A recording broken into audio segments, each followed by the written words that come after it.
Right. I won't lie to you. Once I hear once I hear guaranteed savings, man, especially when I start going up to like anything past 5% or something like that. All I'm just hearing is this scheme, man. I can't lie to you. Hello everyone. Um I know we took a break last week. I don't necessarily say it was an intentional break. It was just more so there wasn't really much going on. We didn't want to come on here and start blabbing and wasting you guys' time. We know you guys have a lot to do, right? Okay, so we have to respect your time. All right, so we just say, you know what? Let's take one weekend off. But yeah, there's been a bunch of stuff that happened this week, so we came back. My brother Edosa, how you doing? Man, I'm doing good, bro. Actually, pretty cool, Dapo. So I think next time we should just actually come and start blabbing to them, and they will listen. If Honestly, you mean, we're underrating our blabbing. Understand me? low key, man, low key, man. Okay. You never know. You never know. You never know. Funny enough, I actually got some feedback this week as well. A bunch of feedback. Apparently, we need to start adding more oomph, more personality. Like people need to know a little bit more about us, right? When we're having this podcast. So maybe that's something we should be more intentional about, not being too probably we should be free with how we talk about this stuff, not too serious and stuff. And funny enough, like I Yeah. understand I have very goofy people in nature. Like if you meet us in person, you'll be like, I just really get I did this podcast. I'm very goofy in nature, man. So don't worry. Over time, you guys will see that. Over time, you guys will see that. Yeah, for sure. But yeah. So for today, we have a few topics I want to discuss. First one being the NDPC investigating a bunch of several institutions, which we'll talk about shortly. Then we also have the CBN and the rates that is set on the transaction cap that is set on contactless payments, and we'll round up with the reported shutdown of Eyowo, also one of these tech startups that's based in Nigeria. So I think we'll just dive right into it, right? Edusa, do you want to kick us off with the NDPC investigation? Yes, for sure. So NDPC is Nigerian Data Privacy Commission, right? And they they've been getting a lot of energy recently because of the Data Privacy Act that was recently passed by the federal government this past month. That gave them more legitimacy and also obviously put more eyes on them as well. So the Data Privacy Act basically gives them the power to fine any company that is in breach of data privacy up to about 2% of their annual gross revenue or profits. I couldn't remember the exact one. But that also gives them the rest also add extra penalties like 10M, 5M flat charges just for being in breach. And I think this is very important because we've kept talking about different instances of data breach or hacking, and different scary outcomes of that, right? There was one report that out of by NIPS. So NIPS is like what's it called, the exchange, and more of like this not switching house, but almost every transaction passes through NIPS, right? So they see all the data, right? And they were saying that about over a particular period, about 91% of fraud attempts, 91% of fraud attempts went through. So if you have a success rate of 91%, that is very scary. That means every 10 times somebody tries to commit fraud, 9 times they're successful. That is very scary. And that makes you question, okay, so who is the head of, legal, or who's the head of risk in this place, or who's the head of what's it called, security? So that's big. When you look at the numbers, a recent report came out that I think someone scammed, Flutterway's issue was public before. Then GTB, apparently a customer, if a fraudster scammed GTB customers, and customers include Shell, Dangote, the big guys who, keep their money with GTB. So a fraudster was able to get in to access them and steal over 1 billion from each of them, right? So when these kind of things happen, us being skeptics and us being Nigerians, we say nobody is naive. I know so many Nigerians with what's it called, security certifications and all of that. So it can't be this easy. Like, we're not going to say GTB or all these guys don't have the resources to put on the security. What I assume as an Nigerian that this has to be an in-house job. You can't have this kind of success rate without the company helping you succeed. So it's scary. And NDPC is basically saying, we're no more naive. We have received 400 complaints, and we're going to take action to start investigation. So they've called out 4 banks in particular. They've called out GTB, Zenith Bank, Unity Bank, and a smaller microfinance bank. They've also called out an insurance company, and they've also called out, guess who? Babcock University as well for data breach. So because data breach is not just financial, it's like saying if maybe someone access your data that is not meant to access it and all of that, maybe your transcript, I don't know. So all of those, but that means they must have got enough complaints from customers who use institutions such that they're like, hey, we have to name and pinpoint these companies. These big companies, they have it a bit easier because NDPC is saying that we're investigating them, and that's fine. But some smaller companies, particularly loan sharks, NDPC is basically saying, I'm halting your operation because now NDPC has the right to do that. They're saying, just like CBN can say this microfinance bank was not compliant, NPDC can also say, you're not compliant of data protection rights. So we're halting your operations till we do an investigation and we see that you're okay to operate again. So many loan sharks who were, let's be honest, very scary in like, when you access some loans from them, there's some things where you tick the box where they can access your photos and all of that. And if you default, they will just pick any picture they like that they think is implicating enough to share with your contact because they can access your photos, your contacts. And that's a bit above the line because where do we draw the line? That's too much. That's too much power, too much intrusion.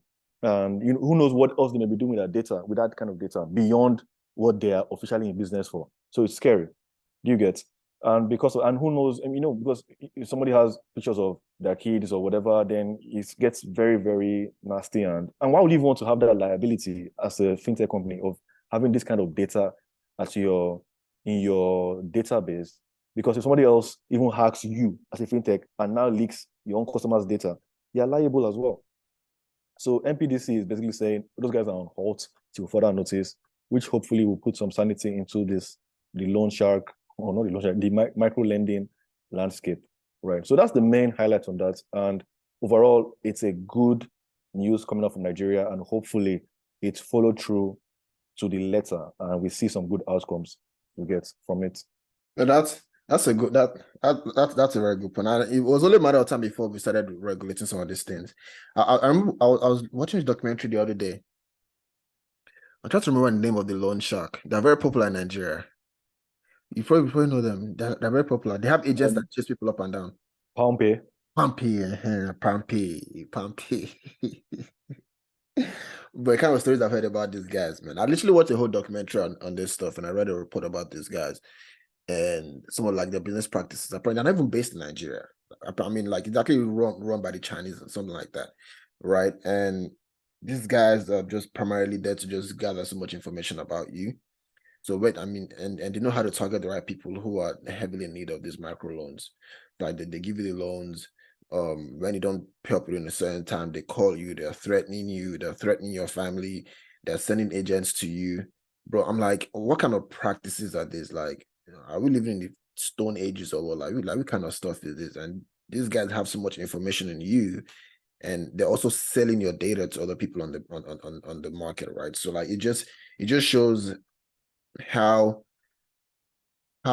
easy it is to access our marketplace and how people operate illegally or outside of the realms of legality within the Nigerian market. So we need the right financial institutions to come in and regulate these companies, because we can't keep letting them. I mean, I know that there's a need for people to have access to microloans. I get it. And desperate times calls for desperate measures, I guess. I mean, at the end of the day, I can't really fault people for wanting to seek loans to address their certain needs, but at the end of the day, it's the role of government to come in and say, you know what, this is not, like, this doesn't make any sense. This is not sustainable. I mean, a lot of pump stories that I've heard, bro, it's ridiculous, like what these guys are doing, right?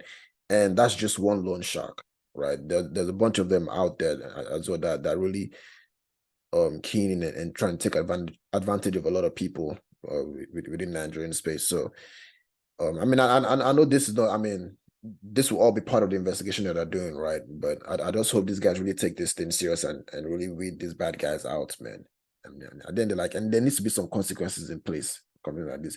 Because they're outside the country doesn't mean that they should be insulated from some of these ridiculous practices that that they keep executing. So, but yeah, I completely agree. And a small segue to that, I don't deviate too much but we mentioned PalmPay because yeah. I saw a news yesterday that PalmPay did like an investor presentation highlighting their fancy metrics. They're saying 70% retention rates, which I don't understand what that means. If you're lending, what does retain? You mean What a you recession. you retain who? But then they also said, what's it called? They said they're now launching a new savings platform where you get guaranteed 20%. That was a big red flag for me. They put out some fancy things like maybe the revenue and all of that. But risk-free rate in Nigeria is about anywhere from like 5 to 7 or 8% per annum. If you're not beating your chest and now saying, I'm guaranteeing you 20%, you on the other end, PalmPay, how are you guaranteeing that? What are you investing that money in that you can now beat your chest and tell them, I'm giving you 20% consistently? Because this reminds us very easily of the agro guys and all these agro platforms that were defaulting. Yeah. Any non-regulated entity offering very wide margin of guaranteed, it's easy if you say, okay, there's a chance you get 20%. I know economic knows about taking a risk. When you're guaranteeing that money flows into your system and 2 years, 3 years where you hear a default. So I'm calling it out now, saying that's a red flag. The 20% savings rate is a risk. Because savings, when people save, they're doing it because, okay, guy, this is money I'm putting here for no story. I don't want to hear story. So I'm willing to take 2%, 3%, 5%. I don't want to hear stories, savings. And I put the rest in maybe stocks because I can hear story with that one. So, but when you market it as savings and you're putting 20%, you're luring those people that wanted to save on no story to something that's actually really risky. Let them know in honesty that, okay, this is risky, and let people make that decision. So that's my concern about that news report I saw. You're right. I won't lie to you. Once I hear guaranteed savings, man, especially when I start going up to like anything past 5% or something like that. All I'm just hearing is Ponzi scheme, man. I can't lie to you. All I hear is Ponzi scheme, man. I mean, it's probably the same thing happened with like you said, this the agri platform guys, the likes of the Thrive Agrics and the agro partnerships, and some of us were burned in that whole scheme. I will not mention any names. I will not mention any names. but yeah, I mean all I hear is just Ponzi scheme, and it only takes a matter. And don't get me wrong, I'm sure these guys are doing real work. I'm sure these guys are really trying to make it work. Make it work. I mean, I'm not. This is not a typical Ponzi scheme. Man, it's just okay. For you guy bringing money, I'm paying this guy back. Now, these guys are actually operational.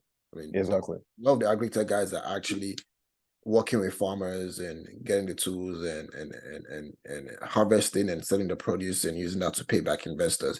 What I'm just saying is it's not sustainable to maintain those high interest returns. I mean, likes of this agri-tech, some of them are giving 30%, 40% return, right, over like 6, 8, 9 months, right? So it's hard. It's hard to sustain that kind of return in an economy that's so volatile and fragile.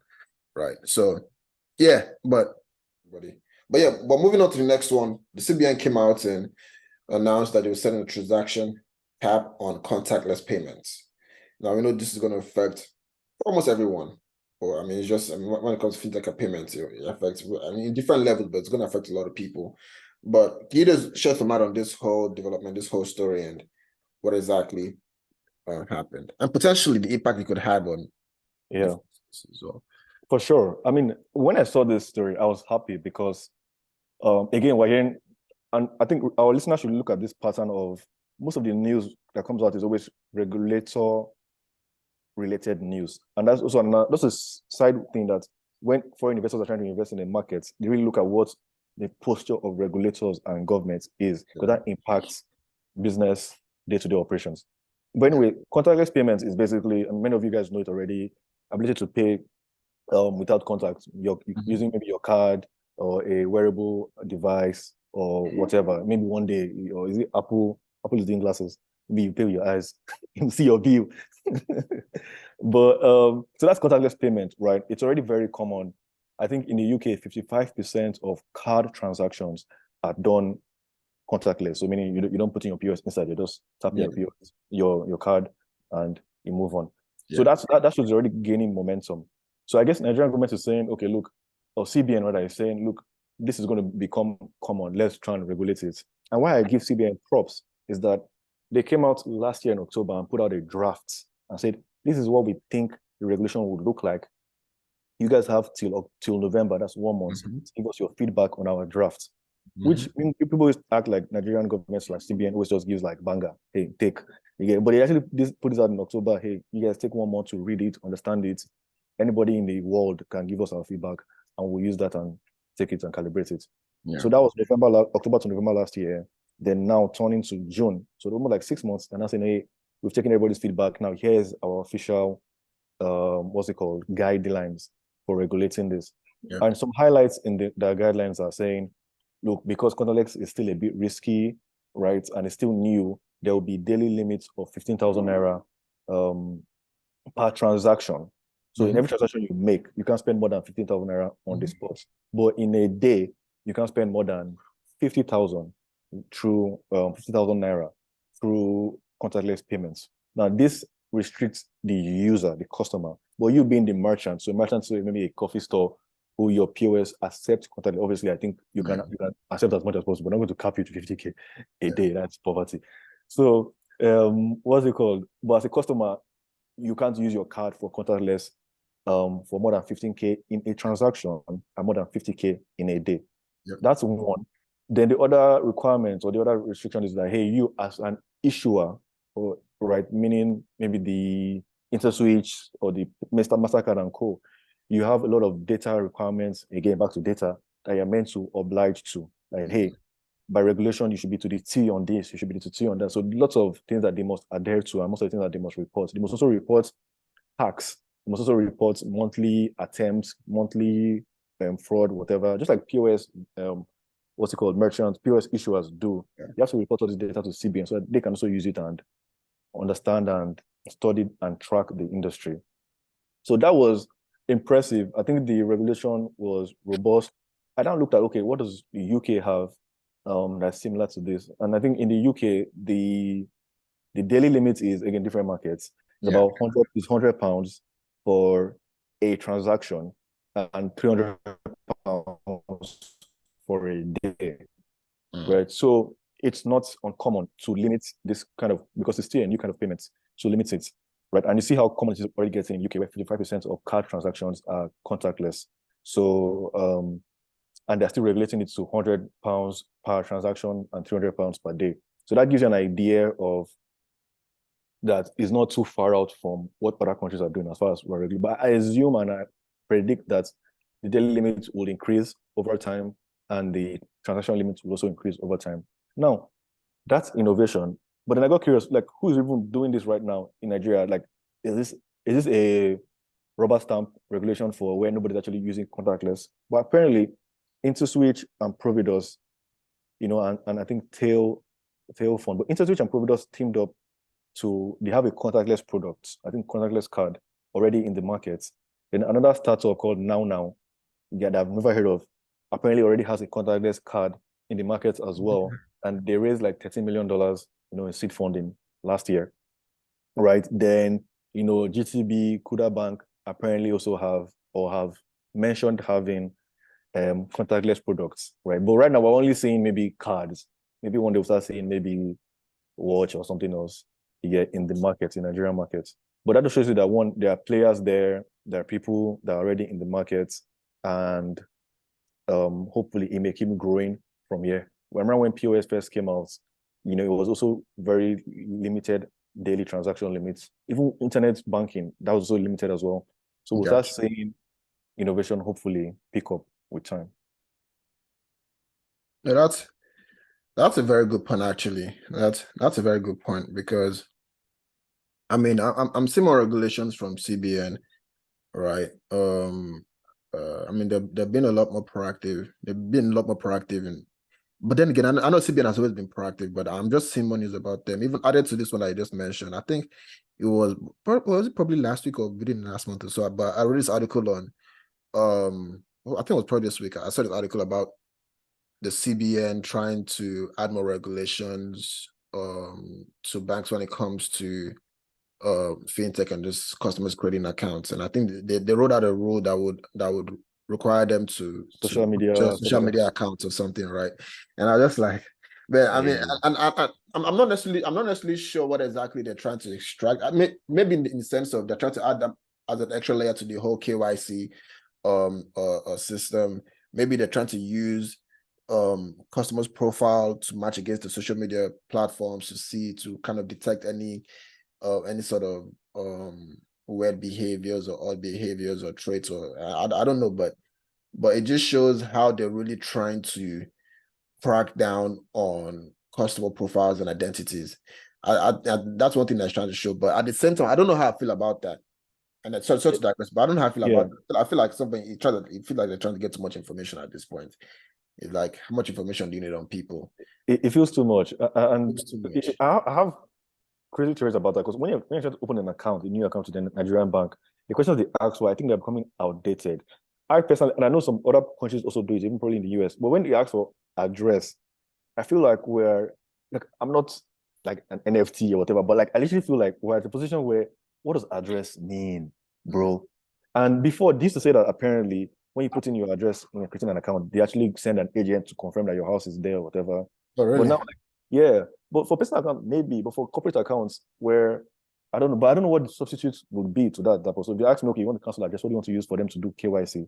I actually don't know. But like you're saying, I feel like they need to really rethink this whole address. Now they're adding social media. That doesn't make any sense. Yeah. But I also understand that there has to be a KYC, but I don't know what should give and what should maybe take our blood and make us. I'm dead. I'm dead. But that's yeah. I don't know. Sorry. Yeah, sorry, I digressed a little bit, but I mean, go back to the whole thing on transaction cap. Yeah, it completely makes sense, and I saw the draft as well, and I think it's like a 12 or like it's a quite lengthy document. I mean, that Yeah. people could probably look into, but this kind of highlights like the guidelines for what they have as far as setting the regulations for the whole contactless payments thing. So I mean, but it makes sense. The one thing I'll give Nigeria fintech is, I mean, although penetration is not where it should be, as far as how many people actually have access to fintech, but I think the actual fintech technology that we have in Nigeria is actually really good. Oh yeah. Yeah, For like sure. it's a very developed sector within Nigeria, and I have to give props to all these fintech companies, the likes who pave the ways, right? I mean, for all these other platforms who are coming in now, because our fintech technology, our fintech space is actually quite good. But I mean, as far as low cost transfers, especially Yeah. when trying to compare to the system that we have in a lot of these developed nations, right? But like, we have access to low cost transfers, quick transfers. Our wire transfers are not taking, from bank to bank, it's not taking 2-3 days and $30-$40 in fees. It's like instant, right? Like, I mean, transfer money from GT Bank to Access Bank is going right away, right? So like, that's one thing I'll give the fintech space. It's very developed. Now, can we create more layers of security and all that stuff? I mean, against fraudulent activities and stuff. Yes, absolutely. Which is what we're trying to do ultimately, right?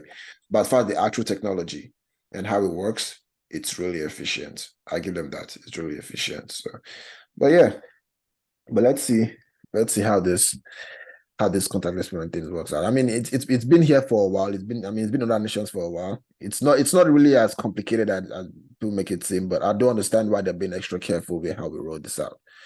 But it's a new space, so we need to be careful and try to monitor that and see how it goes over time before we just flat out open it up to everyone. All right, so the last thing we have on the agenda for today is Eyowo shutdown, a reported shutdown. And for those who don't know, Eyowo is it's pretty much a fintech. It's a fintech startup as well. They're more like one of these CBN regulated bank that actually unifies financial tools that you need to pay, receive, and save money in one place, right? So pretty much just a fintech startup. That's pretty much what Eyowo is. So there was an article that came out earlier this week. I kind of talked about a war massive. I mean, it was a report that just pretty much talked about how they're shutting down due to them laying off the entire workforce, closing the offices as well. And if I'm more specific, because there was actually an email that went out from the CEO to the entire company, right? Just talking about how they're wrapping up Softcom and Eyowo, as you know it, and that meant that all the processes and the procedures, responsibilities, and all the departments would be dissolved, right? And it also kind of shared how they felt like the human-centered values for a long time were no longer recognizable within the company. So it just felt like the right move to take. Right. So there also when this whole article came out, there was the perception that AOL was shutting down, as we know it. But within 24 hours, like by the next day, um, the CEO came out and absolutely debunked it. Said that's not true. And you see that the almost showing them, almost showing them, or Olabayo, he actually came out and said he had denied every rumor of the shutdown, and this was on June 27th. But what he said was instead the company was actually decommissioning the product, and that product is a quick sell and letting go of approximately 11% of its workforce. He also clarified that Eyowo was evolving into a different kind of business and mindset and transitioning from an enterprise-focused company to a retail-focused one.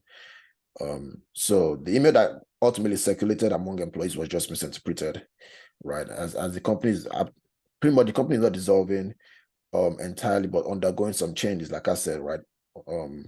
But just want to just make it clear that they weren't shutting down, but they're laying off about 13 employees, which is 11% of its total workforce. And as of today, they have about 110 people. So pretty much the whole reason why this is happening, because going back again, and I feel like we talk about this every week, ultimately they're facing difficulties raising capital, right, to sustain operations, which is why they've had to make these cuts and they've had to make certain operational and strategic changes to sustain pretty much themselves as a company. And this is not new. I feel like we already reported like 2 startups that actually shut down this year. One was LaserPay, which is a crypto payments platform that actually shut down because they struggled with raising capital, right? Another one was Hitch, which is a logistics and ride-hailing app that actually this one actually shut down 9 months after the launch, right? Because they couldn't, like I said, they had issues raising capital to sustain operations. So those are just 2 startups that I can just think of at the top of my head that shut down this year, or tech startups. So what your words going through is nothing unique. It just shows how, like I said, how things are today and how companies are finding it hard to just raise capital. But funny enough, even while all this is going on, I feel like maybe that's why we need to even highlight other startups that are also raising capital, because while all this is going on, we're still getting news about all the startups that are also raising capital, right? Or within the African tech space. So it really boils down to the company and what exactly they're doing, what exactly they are at the stage of development, the modes, the MRRs, the ARRs, are they able to actually provide are they actually to sell the case and provide the value that they actually bring to the marketplace?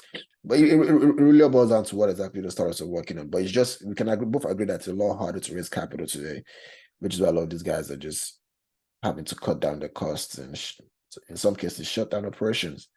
But yeah, well, I mean, what's your take on this? It's just another one that just facing the same struggles that everyone is facing. Yeah, I mean, before, I totally agree with you. It's what it is news. But before all this happened, right? If you asked me like maybe a year ago, my views on Eyowo, I used to really like them because I thought that they were a tech company that ran, or softcom, a tech company that ran very traditionally. I hardly see them raising money or announcing new rounds to A to B. I felt like they just hit the ground running and went straight to profitability. That's what I thought from the outside. Because if you're not hearing them raise money, you're like, okay, these guys are probably making profit. These guys are just sweating the equity. So I was like, oh, this is a very impressive company. Then I think that downfall, I never had a crack, like, okay, layoff or whatever. I never had one till maybe 2 months ago when CBN said these microfinance banks are not operating according to guidelines, and Eyowo was one of them. So that's the license. Maybe if there wasn't something else already in the cracks, but that could have also really cracked them as far as that destroyed confidence from customers. Everybody started pulling their money out and all of that. That could have really hit them. But also, like you said, CBN probably also saw something as a reason why they also listed them and said, we're moving on license. So maybe they saw some cracks already before that. So it's crazy how some guys could look really good on the outside. And but like you said, I've heard about the founders as well, and they seem like very solid guys, a solid team. And they've run the company for this long, so there's probably some operational efficiency there. Hopefully they bounce back, I guess. Can only hope. You know, that's a very good point as well. I mean, the whole thing, because that's actually something that they stated as well. That yes, they might have had difficulties raising capital, but also another heavy part of why they're having to like shut down and not necessarily shut down the whole company, but like shut down certain business operations and stuff because of some of the difficulties that the CBN regulations has brought to them, right? And it's just really made them struggle as a business. Like you said, they're actually one of the 47 microfinance banks that actually got their license revoked. So they actually got their license revoked, like you said. So they weren't able to operate as them. So I think they had to partner with Providence Bank or something like that, or Providence Bank, to continue operating and providing certain services to customers. So yeah, so I guess that's another angle to that must have really affected their business, which is why they had to make certain changes. But yeah, I think ultimately some of these guys, a lot of these guys will need to realize how some of the, and I don't necessarily have the whole entire picture, but I'll just say some of these guys will have to realize how some of the corners that they cut earlier on is not coming out to bite them. So how can they reposition themselves and put themselves on the right path to follow the rules, to follow the laws, but at the same time to operate as a company, as opposed to just trying to cut corners early on and having to face these issues when you're not fully operational as a business. Because at the end of the day, like a lot of these things, they come back and bite you eventually. The difference now is a lot of things that happen within the financial industry that's not making the CBN really crack down on these guys. Back in the day, it was like you could do this stuff. It's still very early. CBN didn't really care. There wasn't really much going on anyways. But now that a lot of things are going on, we're seeing a lot of negative issues, whether it's fraudulent situations or whatever it is. The CBN is not really trying to crack that, make sure what these guys would not keep going scot-free anymore. So yeah, but yeah, we'll see. We'll see how this pans out. Hopefully they can work the issues out, and like you said, I do agree. I think they really have a good product, and they actually offer good services. Just like I said, there's certain things that they need to iron out. So we'll see. Hopefully they can iron the whole situation out, and I think they have a great team as well. Fun team as well. So we'll see how this pans out. But yeah, that's all we have for today. We'll just cut it there. We hope you guys found this insightful. Like you said, if you want to, I'll say this every week. I'll keep saying this every week until someone actually reaches out to us and say, you know what, don't hop on this podcast. If you want to hop on this podcast, we'll love to have you, right? If you have any topics that you want us to talk about or delve into, let us know. That's what we're here for, right? But ultimately, we hope you all found this insightful. And feel free to comment, share with your network, share with your friends. And yep, have a lovely weekend. And you all stay safe, stay healthy, and remain blessed. All right, Edosa, my brother, you have a good one. You too, man. Take it easy, bro.